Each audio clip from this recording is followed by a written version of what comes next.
नमस्कार साथियों, जय हिंद। आप सभी का स्वागत है आज के करंट अफेयर्स के सेशन में। आज 1 जुलाई 2026 है और आज कई महत्वपूर्ण दिवस भारत में मनाए जाते हैं। जैसा कि पहला दिवस जो इसमें सबसे महत्वपूर्ण मनाया जाता है वो रहता है राष्ट्रीय चिकित्सक दिवस, जो भारत के पहले डॉक्टर BC राय थे, उनकी स्मृति मनाया जाता है। ध्यानचंद राय उनका नाम था पूरा। उनकी स्मृति में डॉक्टर्स डे मनाया जाता है भारत में, राष्ट्रीय चिकित्सक दिवस के रूप में हम मनाते हैं। दूसरा, वन महोत्सव दिवस मनाते हैं। तीसरा, GST दिवस मनाते हैं और चौथा, SBI स्थापना दिवस मनाते हैं। तो इतने दिवस 1 जुलाई से आपको याद रखने हैं। अब चलते हैं आज के सेशन के अपने पहले प्रश्न की तरफ। तो आज के सेशन का अपना पहला प्रश्न है, हाल ही में कौन सा राज्य भारत का पहला रोलिंग बजट पेश करेगा? आपके पास ऑप्शंस हैं बिहार, उत्तराखंड, मध्य प्रदेश और इनमें से कोई नहीं। इसका सही आंसर है ऑप्शन सी, मध्य प्रदेश। अब ये रोलिंग बजट और वार्षिक बजट में डिफरेंस क्या होता है, और ये पहला राज्य है जो रोलिंग बजट को पेश कर रहा है। तो रोलिंग बजट आपको समझना है ध्यान से कि होता क्या है। जैसे कि आप सभी जानते हैं कि भारतीय अनुच्छेद के आर्टिकल 112 में वार्षिक बजट या वित्तीय बजट का एक्सप्लेनेशन किया गया है, जिसकी डेफिनेशन आर्टिकल 117 में एक्सप्लेन की गई है। लेकिन वार्षिक बजट में और रोलिंग बजट में अंतर इतना होता है कि वार्षिक बजट एक साल में एक फिक्स्ड ड्यूरेशन के लिए होता है और उसके बाद हर साल वो पेश होता है और उसके बाद फिर नया बजट स्टार्ट हो जाता है। लेकिन रोलिंग बजट में ऐसा नहीं होता। रोलिंग बजट में मान लीजिए कि आपने जनवरी से किसी आपका एक साल के लिए इसको चुना, जनवरी से लेकर दिसंबर तक, और अगली जनवरी यदि आ जाती है तो उसके बाद आप इसको फिर आगे बढ़ा देते हैं एक साल के लिए। यानी ये निरंतर चलता रहता है, इसका कभी भी कार्यकाल पूरा नहीं होता। ये लगातार चलते रहने वाली प्रक्रिया है, यानी लगातार ये बजट क्या है, चलता रहता है।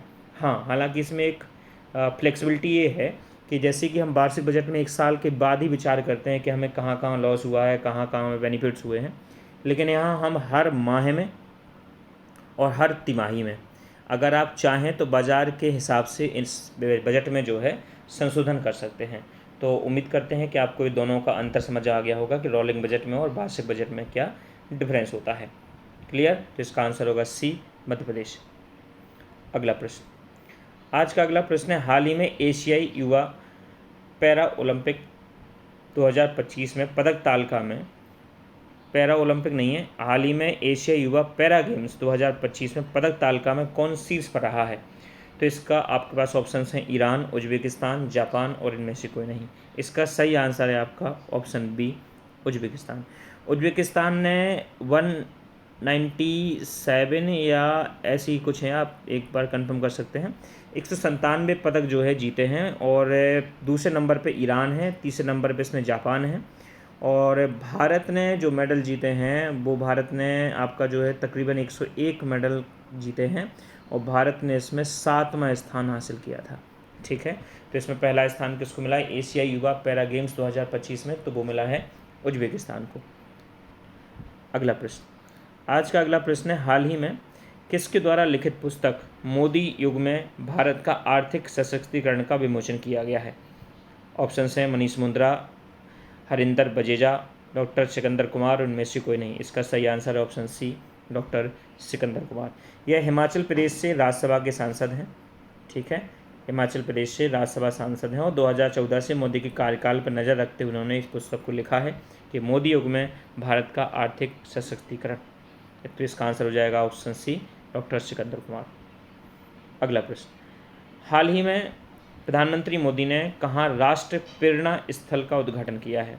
ऑप्शन से मुंबई, वाराणसी, लखनऊ और इनमें से कोई नहीं। इसका सही आंसर है ऑप्शन सी, लखनऊ।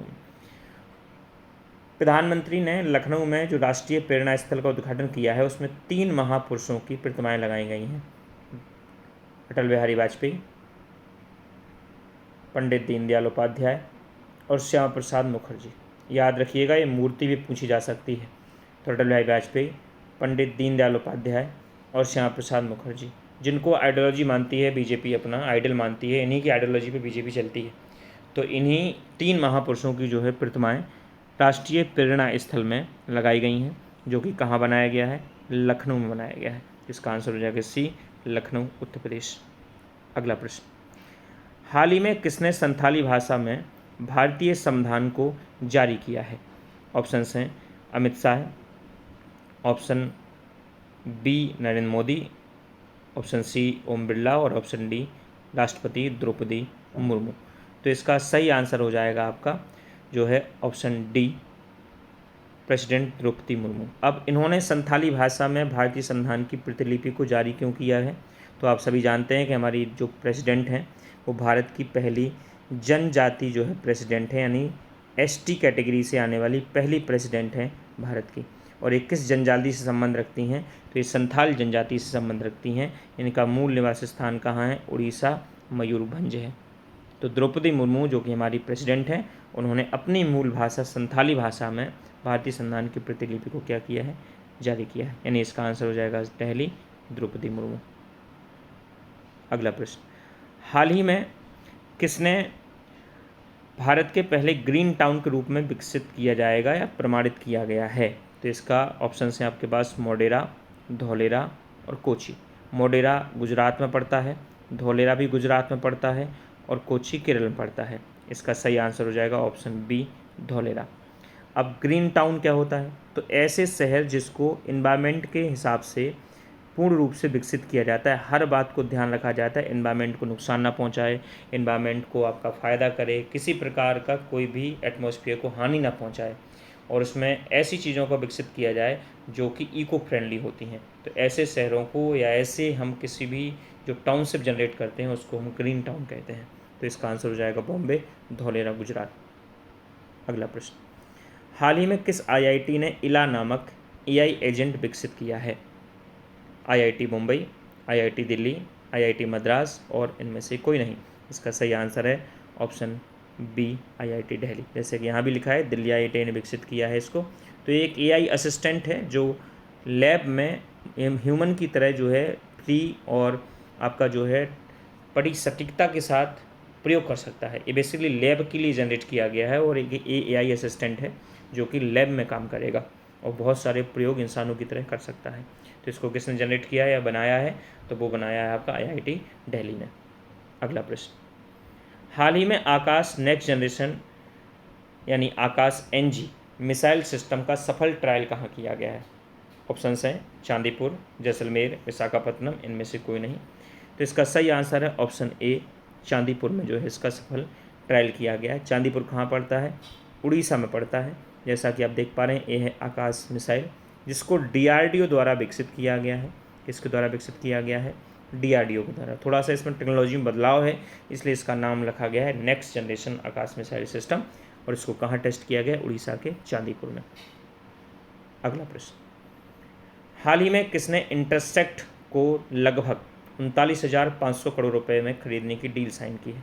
ऑप्शंस हैं मेटा, गूगल, अमेजॉन, इनमें से कोई नहीं। इसका सही आंसर है ऑप्शन बी, गूगल। तो गूगल ने जो है इंटरसेक्ट पावर, इस कंपनी का नाम पूरा है इंटरसेक्ट पावर, तो इसको खरीदा है किसने? गूगल ने खरीदा है। क्यों खरीदा है? क्योंकि आप सभी जानते हैं कि जितनी भी आईटी कंपनियां हैं वो सब एआई की तरफ भाग रही हैं। तो गूगल ने अपने एआई जो उसकी ब्रांच है या मैन्युफैक्चरिंग यूनिट है या जो कह सकते हैं कि सहायक कंपनी जिसमें वो जेमिनाई और तरह तरह की चीज़ों को जनरेट करता है, उसमें पावर की कोई दिक्कत ना हो, इसलिए इंटरसेक्ट पावर कंपनी को ही उसने 39,500 करोड़ रुपए में क्या है? खरीद लिया है। तो इसका आंसर हो जाएगा ऑप्शन बी, गूगल।